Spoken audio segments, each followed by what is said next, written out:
Hello viewers, this is Dr. Mercy Anthony, Assistant Professor and Head Department of Statistics from St. Joseph's College of Arts and Science, Cuddalore. So today we'll see the concept of measures of skewness. I hope you'll find this video informative, and by the end of this video, you will be able to understand the concepts of skewness, symmetrical distribution, skewed distribution, and measures of skewness. So first we'll see what is skewness. Skewness is a distribution when the mean, median, and mode fall in the different positions in the distribution and the balance is shifted to one side or the other, that is to the left or to the right.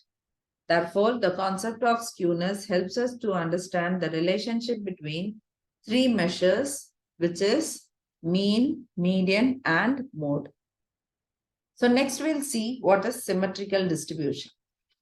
In symmetrical distribution, a frequency distribution is the frequencies are equally distributed on both the sides of the central value. A symmetrical distribution may be either bell-shaped or U-shaped. In symmetrical distribution, the values of mean, median, and mode are equal. That is, mean is equal to median, median is equal to mode. So these 3 points are well explained by the graph here shown.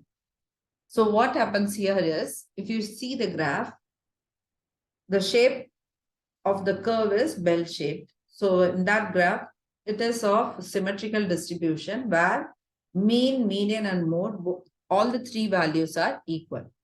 Next, we'll see what is skewed distribution is.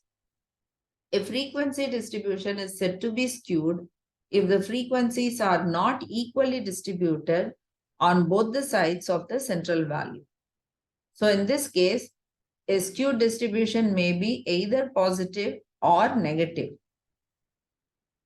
So as we saw in the last slide, it can be either positive or negative. That is well explained by these 2 graphs. So negatively skewed distribution, in this distribution, the values are skewed to the left side.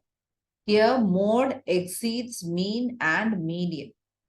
And in positively skewed values distribution, the distribution is skewed to the right side, so which is positive. Here, mean exceeds mode and median. So in negatively skewed distribution, mean is less than median and median is less than mode. Whereas in positively skewed distribution, mode is less than median and median is less than mean. Next, we'll see what are the tests of skewness. So in order to ascertain whether a distribution is skewed or not, the following test may be applied. So the first one is the values of mean, median, and mode do not coincide. The second one is when the data are plotted on a graph, they do not give a normal bell-shaped form. That is, when cut along a vertical line through the center, the 2 values are not equal. Third point is the sum of the positive deviations from the median is not equal to the sum of the negative deviations. The fourth point is quartiles are not equidistant from the median. And the fifth point is frequencies are not equally distributed at points of equal deviation from the mode. So these 5 points are used to test the skewness, whether it is present or not. Next, we'll see what is graphical measures of skewness. So as we saw in the last slides, the positive and negative skewness, here it is well explained by the graph. So what happens here is measures of skewness helps us to show what degree and in which direction the frequency distribution has a departure from the symmetry. So positive or negative skewness can be detected graphically depending on whether the right tail or left tail is longer. So if we see the graph in positively skewed distributions, mean is greater than median and median is greater than mode. So that is positively skewed values. Whereas in symmetrical distribution, all the three values will be equal. So mean equal to median is equal to mode. Whereas in negative skewness, mean is less than median and median is less than mode. Next, we'll see what are the different measures of skewness. So there are two measures of skewness. The first one is Karl-Pearson's coefficient of skewness, and the second one is Bowley's coefficient of skewness. So next we'll see what is the formula for Karl-Pearson's coefficient of skewness. So in this method, the formula is mean minus mode by standard deviation. And this is the most frequently used measures of the skewness.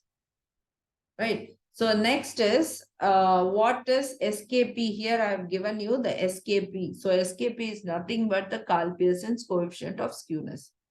So what we have to do in this formula, we have to first, while calculating the problem, first we have to find out mean, next is mode, and next is standard deviation. After finding out all the three values, directly you can substitute in this formula to find out Karl-Pearson's coefficient of skewness. So this is normally, the Karl-Pearson's coefficient of skewness normally lies between -3 to +3.